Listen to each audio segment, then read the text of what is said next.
Out of Season by Ernest Hemingway. On the 4 lire he had earned by spading the hotel garden, he got quite drunk. He saw the young gentleman coming down the path and spoke to him mysteriously. The young gentleman said he had not eaten yet, but would be ready to go as soon as lunch was finished, 45 minutes or an hour. At the cantina near the bridge, they trusted him for 3 more grappas because he was so confident and mysterious about his job for the afternoon. It was a windy day with the sun coming out from behind the clouds and then going under in sprinkles of rain. A wonderful day for trout fishing. The young gentleman came out of the hotel and asked him about the rods. Should his wife come behind with the rods? Yes, said Peduzzi. Let her follow us. The young gentleman went back into the hotel and spoke to his wife. He and Peduzzi started down the road. The young gentleman had a musette over his shoulder. Peduzzi saw the wife, who looked as young as the young gentleman, and was wearing mountain boots and a blue beret, start out to follow them down the road, carrying the fishing rods, unjointed, one in each hand. Peduzzi didn't like her to be way back there. "Signorina," he called, winking at the young gentleman. "Come up here and walk with us. Signora, come up here. Let us walk together."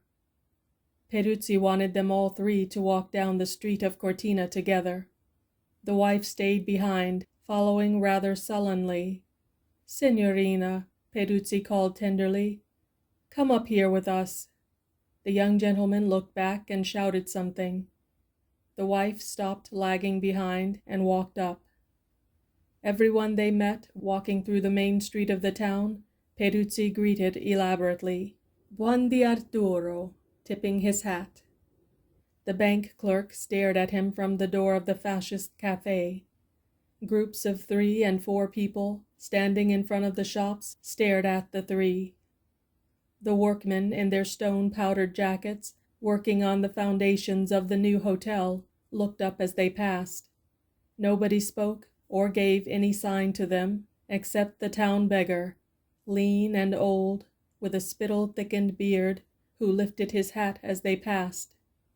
Peduzzi stopped in front of a store with a window full of bottles and brought his empty grappa bottle from an inside pocket of his old military coat.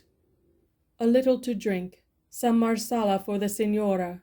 Something to drink." He gestured with the bottle. It was a wonderful day. "Marsala. You like marsala, signorina? A little marsala?" The wife stood sullenly. "You'll have to play up to this," she said. "I can't understand a word he says. He's drunk, isn't he?" The young gentleman appeared not to hear Peduzzi. He was thinking what in hell makes him say marsala. That's what Max Beerbohm drinks. "Geld," Peduzzi said finally, taking hold of the young gentleman's sleeve. "Lira." He smiled, reluctant to press the subject, but needing to bring the young gentleman into action. The young gentleman took out his pocketbook and gave him a 10 lire note. Peduzzi went up the steps to the door of the specialty of domestic and foreign wines shop. It was locked. "It is closed until 2, someone passing in the street said scornfully. Peduzzi came down the steps. He felt hurt. "Never mind," he said. "We can get it at the Concordia."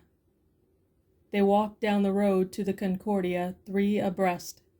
On the porch of the Concordia, where the rusty bobsleds were stacked, the young gentleman said, "Was wollen Sie?" Peduzzi handed him the 10 lire note folded over and over. "Nothing," he said. "Anything." He was embarrassed. "Marsala, maybe.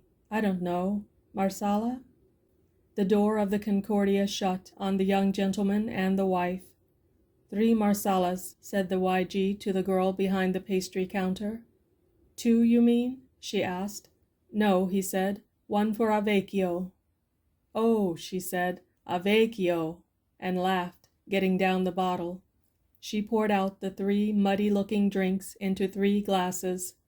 The wife was sitting at a table under the line of newspapers on sticks. The YG put one of the marsalas in front of her. "You might as well drink it," he said. "Maybe it'll make you feel better." She sat and looked at the glass. The YG went outside the door with the glass for Peduzzi, but could not see him. "I don't know where he is," he said, coming back into the pastry room, carrying the glass. "He wanted a quart of it," said the wife. "How much is a quarter liter?" the YG asked the girl. "Of the Bianco? 1 lira. No, of the Marsala. Put these two in too," he said, giving her his own glass, and the one poured for Peduzzi. She filled the quarter-liter wine measure with a funnel. "A bottle to carry it," said the YG. She went to hunt for a bottle. It all amused her. "I'm sorry you feel so rotten, Tiny," he said. "I'm sorry I talked the way I did at lunch. We were both getting at the same thing from different angles." "It doesn't make any difference," she said. "None of it makes any difference." "Are you too cold?" he asked. "I wish you'd worn another sweater. I've got on 3 sweaters." The girl came in with a very slim, brown bottle and poured the marsala into it. The YG paid 5 lira more. They went out of the door. The girl was amused. Peduzzi was walking up and down at the other end, out of the wind, and holding the rods. "Come on," he said. "I will carry the rods. What difference does it make if anybody sees them? No one will trouble us. No one will make any trouble for me in Cortina. I know them at the municipio. I have been a soldier. Everybody in this town likes me. I sell frogs. What if it is forbidden to fish? Not a thing. Nothing. No trouble. Big trout, I tell you. Lots of them." They were walking down the hill toward the river. The town was in back of them. The sun had gone under, and it was sprinkling rain. "There," said Peduzzi, pointing to a girl in the doorway of a house they passed. "My daughter." "His doctor?" the wife said. "Has he got to show us his doctor?" "He said his daughter," said the YG. The girl went into the house as Peduzzi pointed. They walked down the hill, across the fields, and then turned to follow the river bank. Peduzzi talked rapidly, with much winking and knowingness. As they walked 3 abreast, the wife caught his breath across the wind. Once he nudged her in the ribs. Part of the time he talked in Diampezzo dialect, and sometimes in Tiroler German dialect. He could not make out which the young gentleman and his wife understood the best, so he was being bilingual. But as the young gentleman said, "Ja, ja," Peduzzi decided to talk all together in Tiroler. The young gentleman and his wife understood nothing. "Everybody in the town saw us going through with these rods. We're probably being followed by the game police now. I wish we weren't in on this damned thing. This damned old fool is so drunk, too." "Of course you haven't got the guts to just go back," said the wife. "Of course you have to go on." "Why don't you go back? Go on back, Tiny." "I am going to stay with you. If you go to jail, we might as well both go." They turned sharp down the bank, and Peduzzi stood, his coat blowing in the wind, gesturing at the river. It was brown and muddy. Off on the right there was a dump heap. "Say it to me in Italian," said the young gentleman. "Un mezz'ora, più d'un mezz'ora." "He says it's at least half an hour more. Go on back, Tiny. You're cold in this wind anyway. It's a rotten day, and we aren't going to have any fun anyway." "All right," she said, and climbed up the grassy bank. Peduzzi was down at the river and did not notice her till she was almost out of sight over the crest. "Frau!" he shouted. "Frau! Fraulein! You're not going?" She went on, over the crest of the hill. "She's gone," said Peduzzi. It shocked him. He took off the rubber bands that held the rod segments together and commenced to joint up one of the rods. "But you said it was half an hour further." "Oh, yes. It is good half an hour down. It is good here, too." "Really?" "Of course. It is good here and good there, too." The YG sat down on the bank and jointed up a rod, put on the reel, and threaded the line through the guides. He felt uncomfortable and afraid that at any minute a gamekeeper or a posse of citizens would come over the bank from the town. He could see the houses of the town and the campanile over the edge of the hill. He opened his leader box. Peduzzi leaned over and dug his flat, hard thumb and forefinger in and tangled the moistened leaders. "Have you some lead?" "No." "You must have some lead." Peduzzi was excited. "You must have some piambo. Piambo. A little piambo. Just here, just above the hook, or your bait will float on the water. You must have it. Just a little piambo. Have you got some?" "No." He looked through all his pockets desperately, sifting through the cloth dirt in the linings of his inside military pockets. "I haven't any. We must have piambo." "We can't fish then," said the YG, and unjointed the rod, reeling the line back through the guides. "We'll get some piambo and fish tomorrow." "But listen, Caro, you must have piambo. The line will lie flat on the water." Peduzzi's day was going to pieces before his eyes. "You must have piambo. A little is enough. Your stuff is all clean and new, but you have no lead. I would have brought some. You said you had everything." The YG looked at the stream discolored by the melting snow. "I know," he said. "We'll get some piambo and fish tomorrow." "At what hour in the morning? Tell me that." "At 7. The sun came out. It was warm and pleasant.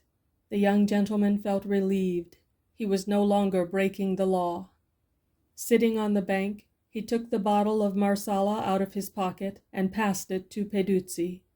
Peduzzi passed it back.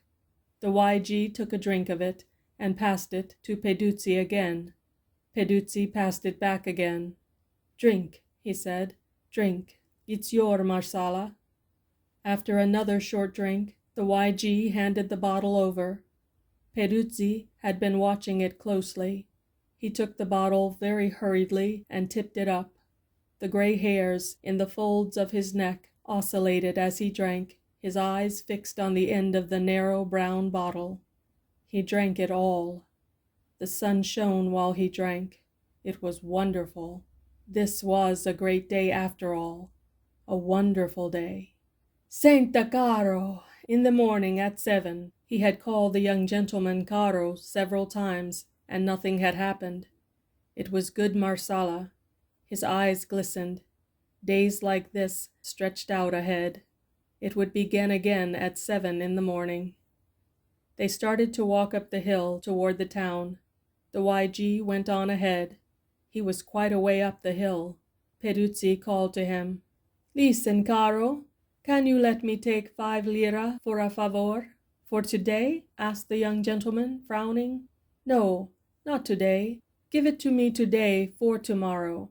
I will provide everything for tomorrow. Pane, salami, formaggio, good stuff for all of us, you and I and the signora. Bait for fishing, minnows, not worms only.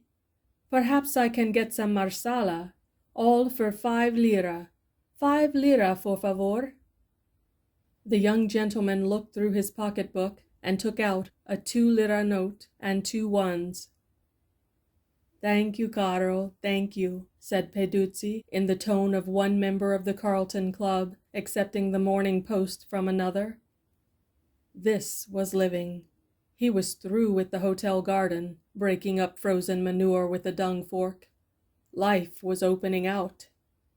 "Until 7 o'clock then, Caro," he said, slapping the YG on the back. "Promptly at 7. "I may not be going," said the young gentleman, putting his purse back in his pocket. "What?" said Peduzzi. "I will have minnows, signor, salami, everything. You and I and the signora, the 3 of us." "I may not be going. Very probably not," said the YG. "I will leave word with the padrone at the hotel office." Out of Season by Ernest Hemingway.